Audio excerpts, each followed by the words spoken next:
Hello and welcome everyone. Today I'm going to show how to create a Facebook account. First, check your Wi-Fi. After you check your Wi-Fi, tap on Play Store. Now search for Facebook. Now download the official app. After you download the app, now search Facebook and tap on Facebook. Now open and tap on Create New Account. After you tap on Create New Account, tap one more time Create New Account.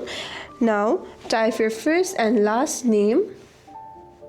First name, last name. After you finished typing, tap on Next. Now you need to select your date of birth. Select it. And after you finish selecting, tap on Set. Now tap on Next.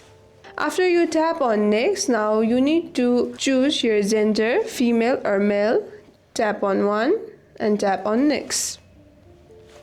Now you need to enter your mobile number. Tap on Next.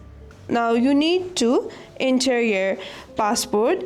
Create a strong, memorable passport combining letters, numbers and symbols. Tap on Next. Now tap on I agree. Now Facebook will send 5-digit confirmation code. Now you need to tap on continue and retrieve the code, enter into the app and tap next to finalize activation. If you still have any questions, comment down below.